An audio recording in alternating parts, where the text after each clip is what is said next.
It's kind of an interesting day for investors. We're coming off that mixed jobs report that actually led largely to bond yields declining. A lot of people thinking that a September cut's going to happen.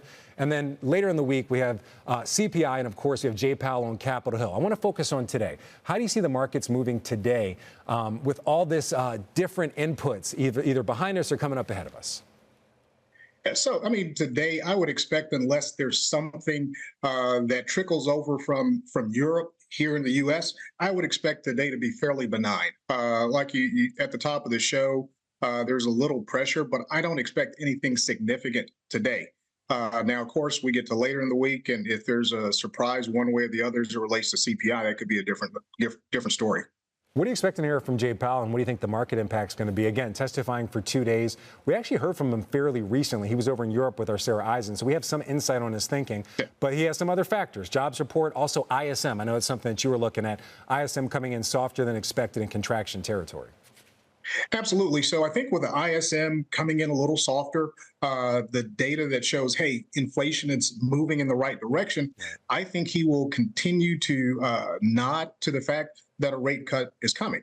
Now, will that rate cut come in September or later? Don't know for sure. You know, I've seen some people thinking that, hey, depending on what the CPI does later this week, that there might be something even earlier. But I really doubt the case that there's anything that happens before September.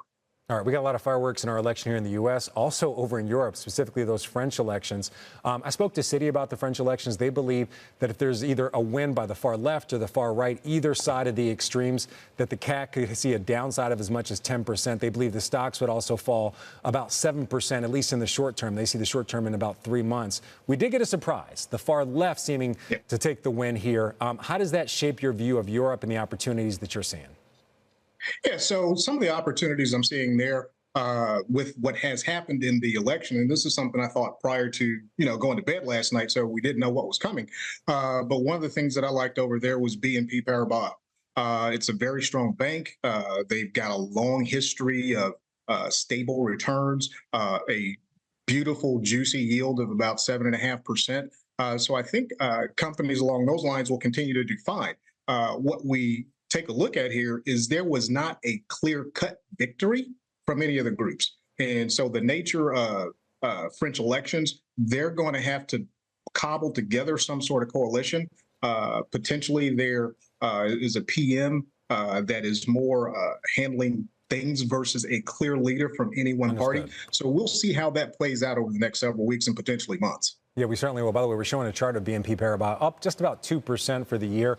Do you think that this is a good stock with the idea that the ECB is going to cut? Are there other financials in Europe or France that you like as well? Or is that immaterial in your mind to your thesis on BNP? Yeah, so I won't say it's immaterial. I think to the sector in general, that could play out well. But one of the things that we look at with BNP is, hey, listen, relative to the book value, it's trading at a very significant discount. So it doesn't take much of a tailwind for investors to have a really nice double-digit return with a company like BNP without a whole lot of downside.